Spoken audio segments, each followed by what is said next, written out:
This was the view over downtown Kalamazoo earlier this afternoon as those snowflakes came down. Thanks for joining us on News Channel 3 live at 6:30. I'm Princess Janae Steverson. Let's take a look at current conditions around our area. These are live shots of downtown Kalamazoo and Battle Creek, where we're seeing some sun peek through gray skies. Meteorologist Will Haney is in the Weather Alert Center with a look at when those temps might warm up. Will? Get a little improvement in the temperature department tomorrow, but then much improvement into Tuesday. Our snow, though, is winding down, and we actually should see some clearing for some of you between now and sunset. We're about an hour or so away, or actually, yeah, about an hour or so away. As we look, temperatures in the lower 30s, 32 in South Haven, 32 in Kalamazoo as well. Fortunately, that snow didn't really stick to the roads. You can see there's still one last band of snow extending from Ionia County down into Berry counties. This is going to exit our area within the next hour or so. Snowfall rates fairly light, although there is a little bit more of an more intense pocket pushing out of Ionia County right now, so kind of exiting our viewing area.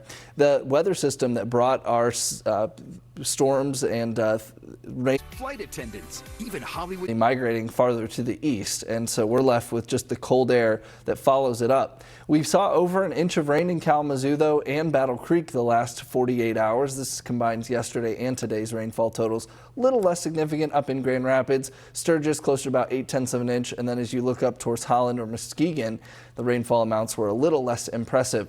This evening, though, clearing skies will continue. We'll fall into the low 30s, eventually into the 20s tonight, one of the coldest nights we've seen in a minute. We'll talk about more wind on the way later this week, a windy system that brings rain and eventually, yeah, you guessed it, more snow coming up in just a few minutes. Princess. Thanks, Will.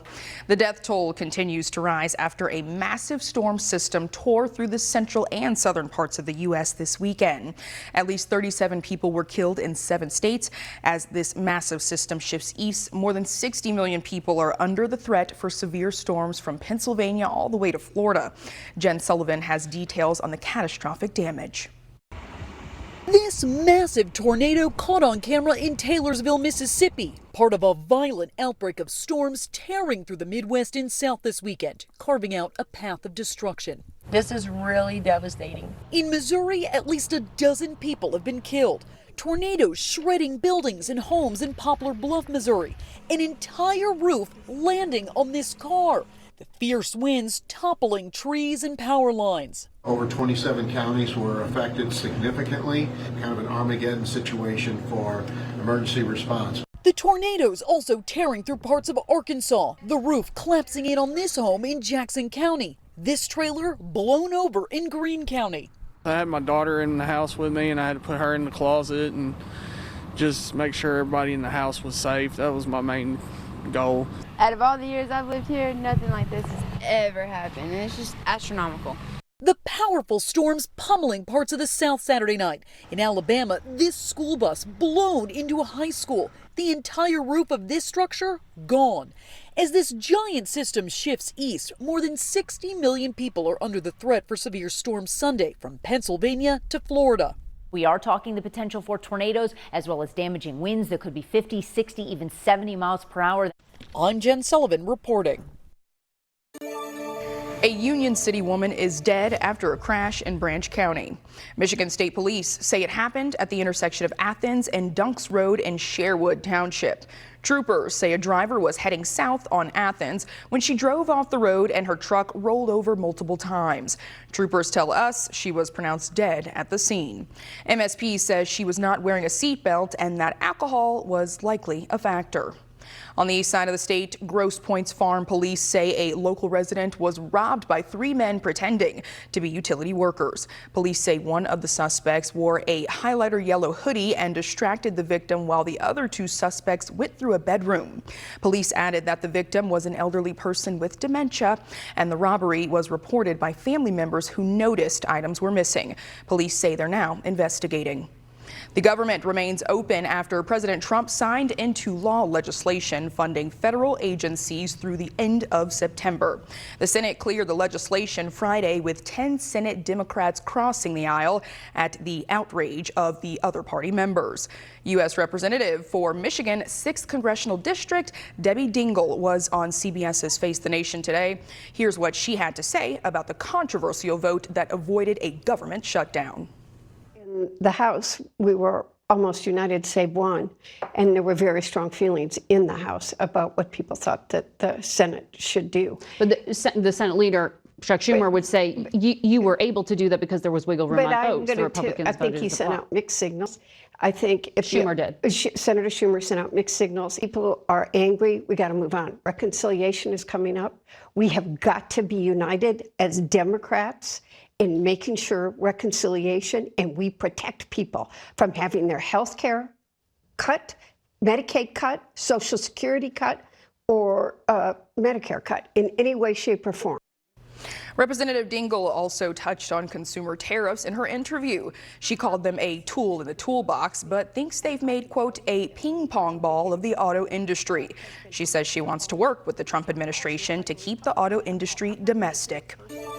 A type of cat food is being recalled over bird flu concerns. The brand Savage Pet is recalling both the large and small sizes of their chicken boxes. The FDA says people who fed cats the recalled products should watch out for symptoms of bird flu. No human infections have been identified. More information and details about the recall can be found at fda.gov.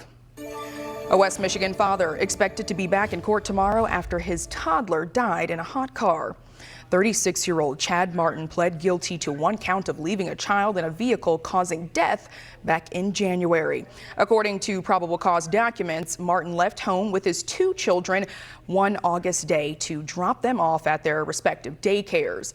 Martin told investigators he dropped off his daughter but forgot to drop off his son and headed into work. The 3-year-old was left in the car with the windows rolled up for 9 hours. Martin found the child unresponsive later when he went to get groceries. He ultimately turned himself in, and he's scheduled for sentencing tomorrow afternoon. This week is Severe Weather Week Awareness Week in Michigan. MSP's Emergency Management and Homeland Security Division is calling on residents to act by participating in a voluntary statewide tornado drill. It'll happen at 1 p.m. this Wednesday, March 19th. Local communities, businesses, organizations, families, and individuals are all encouraged to participate but are not required to. During the drill, you might see or hear alerts on TV and radio stations. You might also hear outdoor sirens in your community if your local emergency management agency is participating. Also happening this week, Battle Creek contractors are scheduled to resume lead service line replacement work. There will be some temporary road closures as a result. Tomorrow, the 200 block of McKinley Avenue North will be closed. Tuesday, West Bidwell Street between Beckman Avenue and Fairhome Avenue will be closed. The work is set to begin at 8 a.m. each day and be done by the end of the day. The city says temporary water shutoffs will only impact homes undergoing the line replacement. The 2025 Michigan Maple Syrup Festival got underway this weekend. The festival is held at the family-owned and operated farm, Maple Rose Sugar House in Jones. The family says it's their 12th year putting on the festival. It was held this weekend and will be open again next weekend as well. The admission is free, and it features tours of the Sugar House, as well as activities and events for the whole family, and of course, maple syrup. We'll have a deeper dive into the Maple Festival this Wednesday during our Exploring Michigan segment on News Channel 3, live at 5. Coming up, a fire breaks out overnight at a nightclub in Europe. The details we're learning from officials tonight about the deadly incident, plus migrants from Venezuela with alleged ties to a criminal gang are deported. We take a look at the legal challenges to Trump's immigration crackdown.